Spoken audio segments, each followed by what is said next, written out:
Sir, Mr. President, huwag kang magalit. Mali yung ginagawa mo.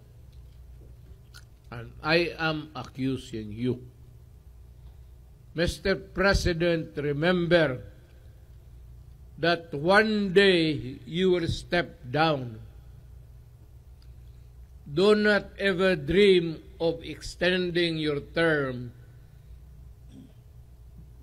In mo naman itong bagong konstitusyon.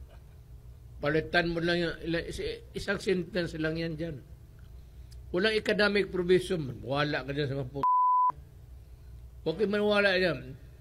Noon pa yan, economic provision is the usual excuse. Isang sentence lang dyan sa konstitusyon natin.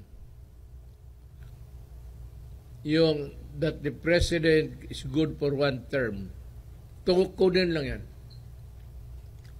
That the president is eligible to run again and again and again hanggang matanggal siya sa trabaho.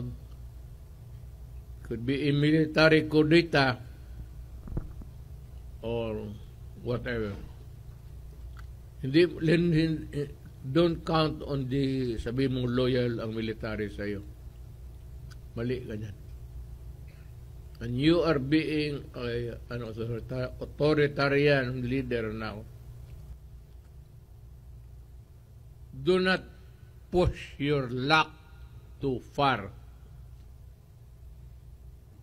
Kasi marami pa rin Pilipino, hindi lang umiimik. Ako nga, hindi umiimik eh. Pero pag pinilit mo ako, bunganga ako, talagang bastos, mapipilitang bastosin kita. Kung magalit ka sa akin, hindi, nasa iyo. Papatay mo ako, pakulong mo ako. But remember, hindi lulusot yan ng tsatsa mo. Manatili yung hanggang 6 years ka lang. Malapit na.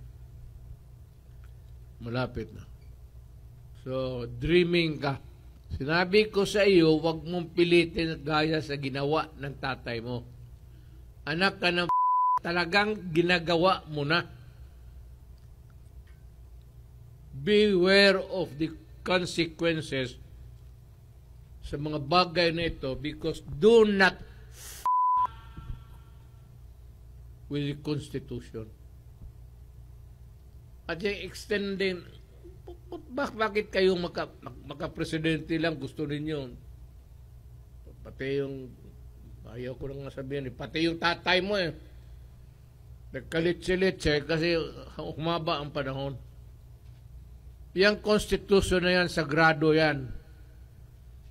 It's the Bible of the people.